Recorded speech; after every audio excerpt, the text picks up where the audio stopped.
ರದ್ದಾದ ಅರ್ಹ BPL card ಅನ್ನು ವಾಪಸ್ ಕೊಡುವುದಕ್ಕೆ ಆದೇಶವನ್ನು ಹೊರಡಿಸಿದ್ದಾರೆ.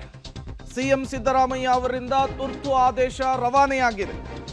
ನಮ್ಮ ಅಭಿಯಾನ, ನಮ್ಮ ಇಂಪ್ಯಾಕ್ಟ್. ಪಬ್ಲಿಕ್ ಟಿವಿ ನಿರಂತರ ವರದಿಗೆ ರಾಜ್ಯ ಸರ್ಕಾರ ಎಚ್ಚೆತ್ತುಕೊಂಡಿದೆ. ರಾಜ್ಯ ಸರ್ಕಾರ ಕಣ್ಣು ಬಿಟ್ಟಿದೆ. ಜನರ ಸಮಸ್ಯೆಗೆ ಧ್ವನಿಯಾಗುವಂತಹ ಕೆಲಸವನ್ನ ಪಬ್ಲಿಕ್ ಟಿವಿ ಮಾಡಿತ್ತು. ಸರ್ಕಾರಿ ನೌಕರರು, ಐಟಿ ಪಾವತಿಸುವವರನ್ನ ಹೊರತುಪಡಿಸಿ ಉಳಿದಂತೆ ಯಾರೊಬ್ಬರ ರೇಷನ್ ಕಾರ್ಡ್ ರದ್ದು ಮಾಡಬೇಡಿ. ಆಹಾರ ಇಲಾಖೆಯ ಅಧಿಕಾರಿಗಳಿಗೆ ಸಿಎಂ ಖಡಕ್ ಸೂಚನೆಯನ್ನು ಪಾಸ್ ಮಾಡಿದ್ದಾರೆ.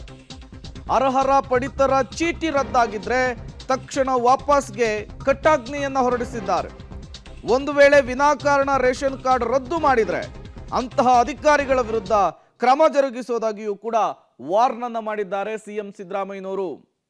ನಿರಂತರವಾಗಿ ಪಬ್ಲಿಕ್ ಟಿವಿ ವರದಿಯನ್ನು ಪ್ರಸಾರ ಮಾಡಿತ್ತು.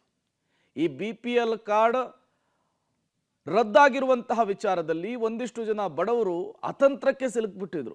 ಕೋಲಾಹಲವನ್ನೇ ಸೃಷ್ಟಿ ಮಾಡಿಬಿಟ್ಟಿತ್ತು. ನಿರಂತರವಾಗಿ ಪಬ್ಲಿಕ್ ಟಿವಿ ವರದಿಯನ್ನು ಪ್ರಸಾರ ಮಾಡುವ ಮೂಲಕ ಸರ್ಕಾರದ ಕಣ್ತೆರೆಸುವಂತಹ ಕೆಲಸವನ್ನು ಮಾಡಿದೆ. ಈ ಕುರಿತಂತೆ ಸಿಎಂ ಸಿದ್ದರಾಮಯ್ಯನವರು ಸಾಮಾಜಿಕ ಜಾಲತಾಣ ಎಕ್ಸ್ನಲ್ಲಿ ಮಾಹಿತಿಯನ್ನು ಹಂಚಿಕೊಂಡಿದ್ದಾರೆ. ಏನಂತ ಟ್ವೀಟ್ ಮಾಡಿದ್ದಾರೆ ಬನ್ನಿ ನೋಡ್ತಾ ಹೋಗೋಣ. ಸರ್ಕಾರಿ ನೌಕರರು ಮತ್ತು ಆದಾಯ ತೆರಿಗೆ ಪಾವತಿಸುವವರನ್ನು ಹೊರತುಪಡಿಸಿ ಉಳಿದಂತೆ ಯಾರೊಬ್ಬರ ಪಡಿತರ ಚೀಟಿಯನ್ನು ರದ್ದು ಮಾಡದಂತೆ ಸಿಎಂ ಸಿದ್ದರಾಮಯ್ಯನವರು ಆಹಾರ ಇಲಾಖೆಯ ಅಧಿಕಾರಿಗಳಿಗೆ ಕಟ್ಟುನಿಟ್ಟಿನ ಸೂಚನೆಯನ್ನು ಕೊಟ್ಟಿರುವಂಥದ್ದು. ಸರ್ಕಾರಿ ನೌಕರರು ಮತ್ತು ಆದಾಯ ತೆರಿಗೆ ಪಾವತಿದಾರರನ್ನು ಹೊರತುಪಡಿಸಿದಂತೆ ಉಳಿದ ಯಾವುದೇ ಕುಟುಂಬದವರ ಪಡಿತರ ಚೀಟಿ ರದ್ದಾಗಿದ್ರೆ ತತ್ಕ್ಷಣವೇ ವಾಪಸ್ ನೀಡುವಂತೆ ಮುಖ್ಯಮಂತ್ರಿಗಳು ಆದೇಶಿಸಿದ್ದಾರೆ. ಬಡ ಕುಟುಂಬಗಳ ಪಡಿತರ ಚೀಟಿಗಳನ್ನು ವಿನಾಕಾರಣ ರದ್ದು ಮಾಡಿದರೆ ಆಹಾರ ಇಲಾಖೆಯ ಅಧಿಕಾರಿಗಳ ವಿರುದ್ಧ ಕ್ರಮ ಜರುಗಿಸುವುದಾಗಿಯೂ ಕೂಡ ಮುಖ್ಯಮಂತ್ರಿಗಳು ಟ್ವೀಟ್ ಮಾಡುವ ಮೂಲಕ ಎಚ್ಚರಿಕೆಯನ್ನು ಕೊಟ್ಟಿರುವಂಥದ್ದು. ಈ ಮೂಲಕ ಕಳೆದೊಂದು ವಾರದಿಂದ ರಾಜ್ಯದಲ್ಲಿ ಕೋಲಾಹಲ ಸೃಷ್ಟಿಸಿದಂತಹ, ಬಡವರಿಗೆ ಶಾಕ್ ಮೇಲೆ ಶಾಕ್ ಕೊಡ್ತಾ ಇದ್ದಂತಹ ಕಾರ್ಡ್ ಪರಿಷ್ಕರಣೆಯ ವಿಚಾರ ಒಂದು ಲಾಜಿಕಲ್ ಎಂಡ್ಗೆ ಬಂದಂತೆ ಕಾಣಿಸ್ತಾ ಇದೆ.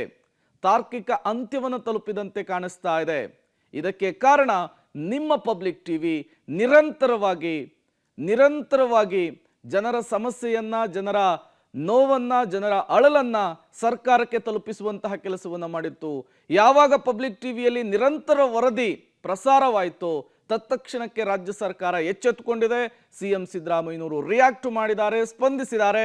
ಯಾವುದೇ ಕಾರಣಕ್ಕೂ ಬಡವರಿಗೆ ತೊಂದರೆ ಆಗ್ಲಿಕ್ಕೆ ಬಿಡಲ್ಲ ಅಂತ ಹೇಳಿ ಸ್ಪಷ್ಟನೆಯನ್ನು ಕೊಟ್ಟಿದ್ದಾರೆ.